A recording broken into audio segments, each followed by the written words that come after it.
Hi everyone, we're the Strong Chatty Chicks and we chat about things related to women's health and fitness. Nothing is off the table, and if it matters to you, then it matters to us. My name is Paula Headley and I have 20 years experience as a medical scientist and I'm a public health expert. I am Yvonne Alonso. I am a personal trainer of 17 years and a plant-based nutritionist. Welcome back to the podcast. Following on from our conversation last week about body image and feeling uncomfortable in your own body. Yeah. I think the older you get, the less you care. Yeah, I think so too. But I think also, like, at the same time, as you get older, then you're expected to age without aging. So you get to this weird thing where you kind of, you don't care, but also, ooh, wrinkles, gray hair. Like, there's just something else. Yeah.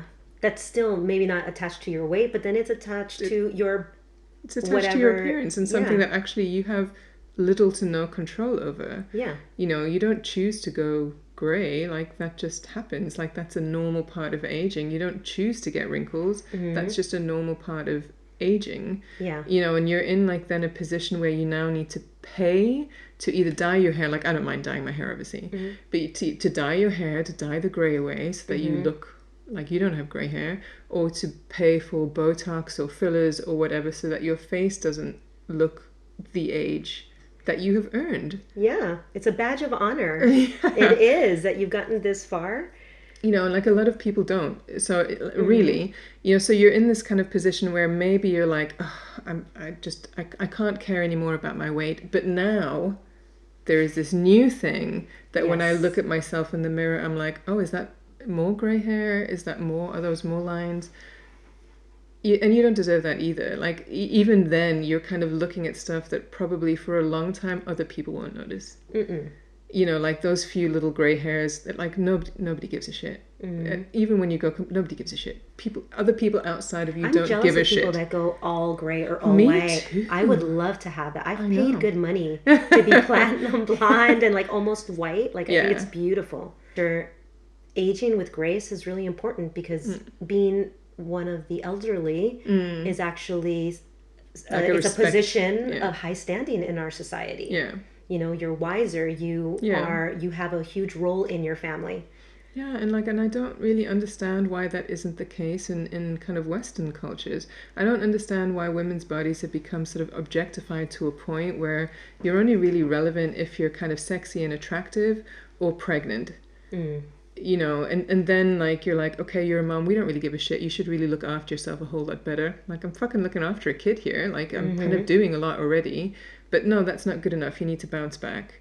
You know, and then as your kids are getting older and you're sort of gaining your independence again, then it's like, okay, oh, now you're looking old. Like, what? Yeah, it's like you just got over one hurdle, now you have another thing to... Yeah, you know, and I kind of feel like you're, like... that sort of the relevance that you have within your society should of course go up the more experience you have. So there is a theory called the grandma hypothesis. I don't know if you've heard of it. And it kind of relates to how productive women are post menopause. And I'll actually look into the study itself. I can't quite remember all of the details of it right now, but effectively they followed a number of different indigenous tribes, and what they noticed was that women over the age of 50 were far more capable of providing food for their families, so including their own children and their grandchildren, than the hunters were. So they would be able to feed like 50 to 60% of their family, whatever the proportion was, considerably more than the hunters, who I think were able to feed like 5 to 6%, something like that. And their hypothesis was that in these kind of societies, actually it's these elderly women who provide concrete value for their families because they have more experience in how to find food, where to get food, they're capable of looking after their families, and because they don't have children of their own, they have more time. Yes. So they're in a better position to look after everybody. The grandma hypothesis. I'll see if I can find the actual original study. Yeah, that's super interesting. It's super cool. And it makes sense. Yeah. So why is it then that in other societies that has kind of become divorced? Yeah. But my point is that, like, it doesn't matter kind of how old you are or what your body looks like. Your value is not tied to what you look like. No, exactly. Like, ever. If there's one thing that I've learned, like, I've recently been through like chronic pain with my slip disc, 2 years of chronic pain, and I just had a surgery 2 months ago, and I'm feeling great. I've learned to appreciate my body in a whole different way. Yeah. And like to appreciate my body, like I actually, on the way here, I had a follower reach out to me and to like, oh, you're doing great, like watching my stories of my workouts. That's so nice. Oh, that's cool. And he was like, so when are you going to compete again? Oh. And then I actually thought about it, and I wrote back to this person like, I don't feel that competing motivates me anymore. No. I feel that I've gotten to a point now that I don't want to look at my body, because when you compete, what you're focusing on is aesthetics, right? You're not actually focusing on strength goals or even health goals. No.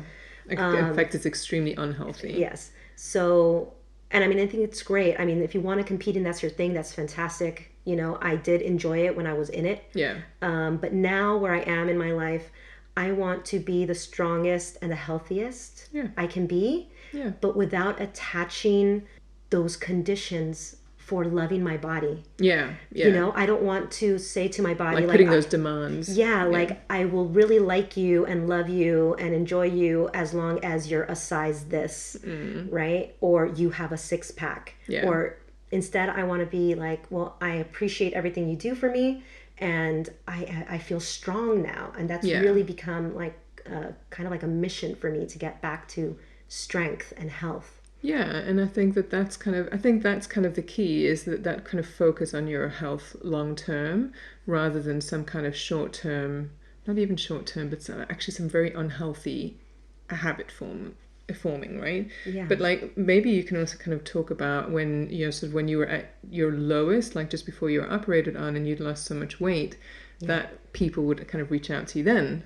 When I relapsed, and maybe 3 months before my surgery, I relapsed from this slip disc in L1, and I had a lot of sciatic nerve pain. And if you ever tried sciatic nerve pain, it is the absolute worst.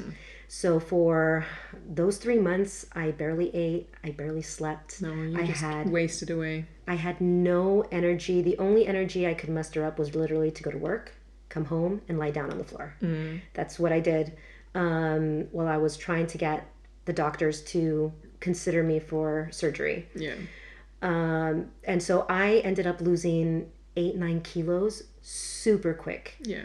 And I was not feeling my best. I was feeling weak. I was in pain. I could see myself wasting away. Yeah. Right. And of course, I understand that when people wrote to me or commented on how I looked, they were trying to be nice, but they would say things like, oh, you've lost weight. And I'd be like, yeah, I have. And they're just been like, you look fantastic.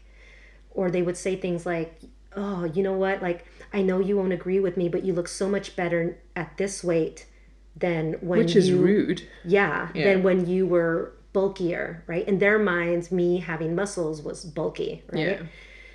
Where I'm kind of like, and I would stand there like stunned, like, I can't believe you just said that to me. Like, you know, like actually knowing what you were going through. Yeah, knowing that I was going, of course they can't know how much pain I'm in, but like, or know how truly saddened I was by it. Yeah. Just stop commenting on people's appearance. Yeah. Stop commenting on people's weight. Because you don't know what they're going through. You don't know what they're going through, and you could very well be exacerbating some kind of a problem there. You know, like I said, this idea that your value is tied to how small you are, that's not good for anybody. You know, but especially in this case, like that, you know, that you were actively going through some physical trauma, and then to then have somebody say, oh, but your trauma is worth it because you're so small now. Yeah, like, oh, that pain and morphine is really working for you, girl. Yeah, exactly. Like, keep going.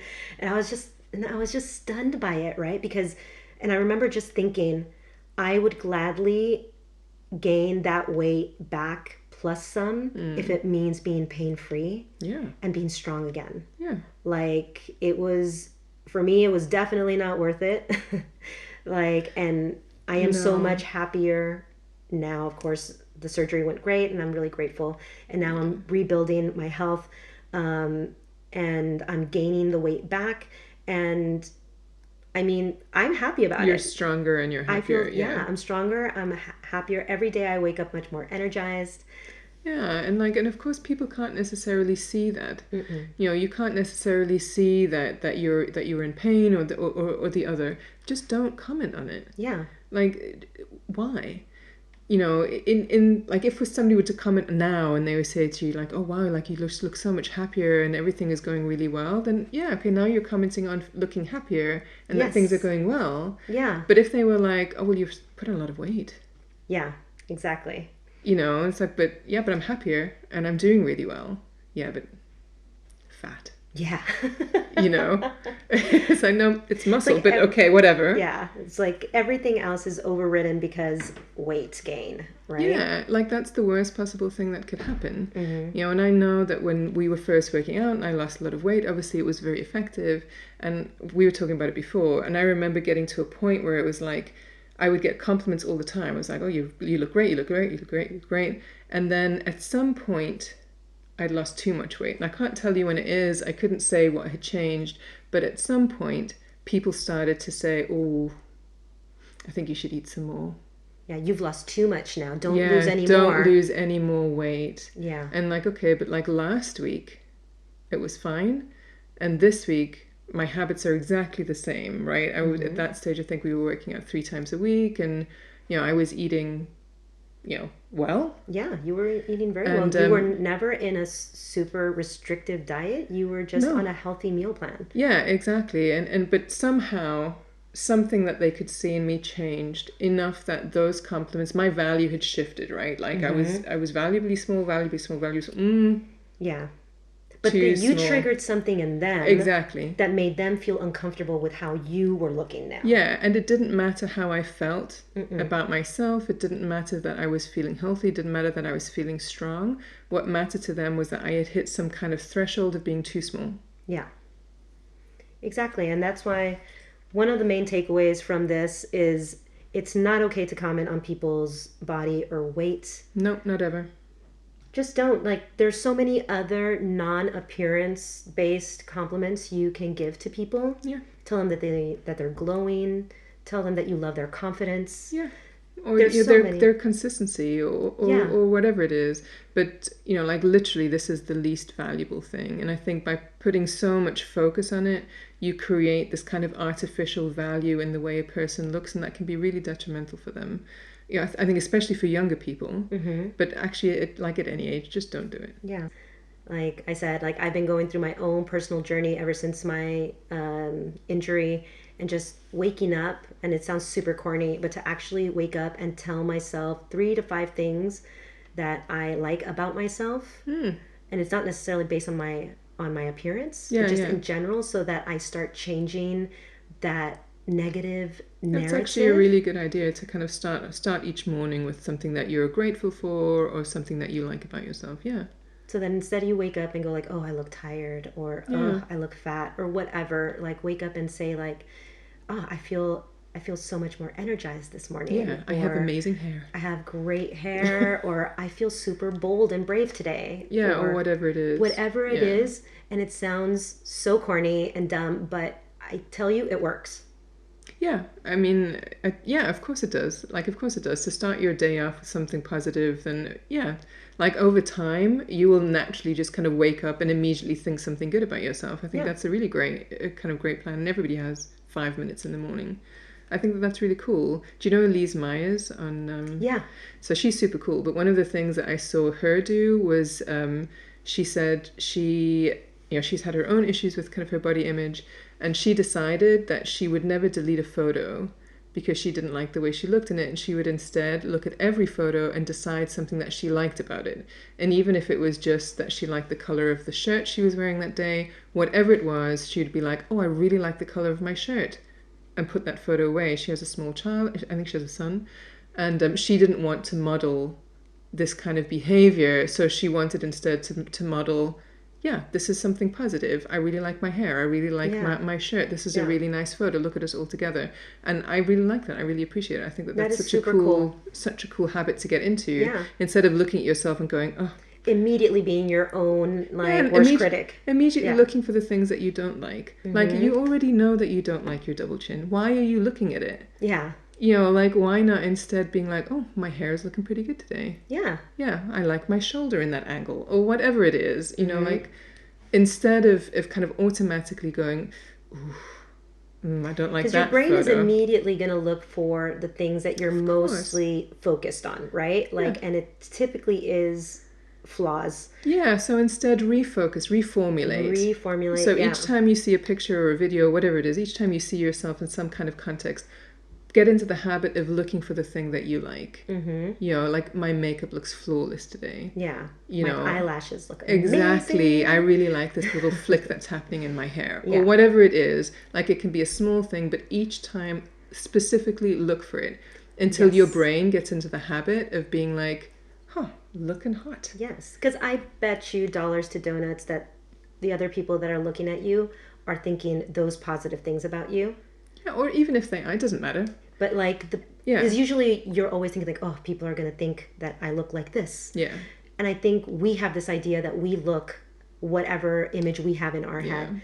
And what you actually look like is amazing. Have you ever seen those experiments where they had like people tell, what are they, kind of the sketch artist for the police? And so they would meet each other and then they would go to the sketch artist and describe the person that they had just met. Oh, right? That's cool. So you meet like a complete stranger and then you talk to them for, I don't know, however long, and then they would each go and describe the other person. And then that person would then go and see, well, this is how a stranger described you. This is how they see your face. And they never ever like portrayed them with any kind of major flaw. Like, they always looked better than the person believed in their head, right? So for sure, when strangers are looking at you, they're not looking for like, ooh, like lopsided earlobes. They're not looking for that. So definitely. So maybe try to think of yourself as that person looking at yourself with those eyes. Yeah. Be your own best friend. Be your own best friend, exactly. Yeah. But thank you so much for joining us today on our talk about these body ideals and body image distortion. I think we all have stories and points of view to share. And we are always interested in hearing about what you guys want us to chat about. Yeah. Or any feedback even. Like, I know that this it will be something that a lot of people have a feeling about one way or the other. So feedback with us and let us know if there's something else that you would like us to kind of touch on, or something that's kind of affecting your life that maybe you'd like to hear two random strangers talk about. Thank you for listening. Don't forget to subscribe to the podcast, tell your friends, and follow us on Instagram at Strong Chatty Chicks. Stay strong. Stay chatty. Bye. Bye.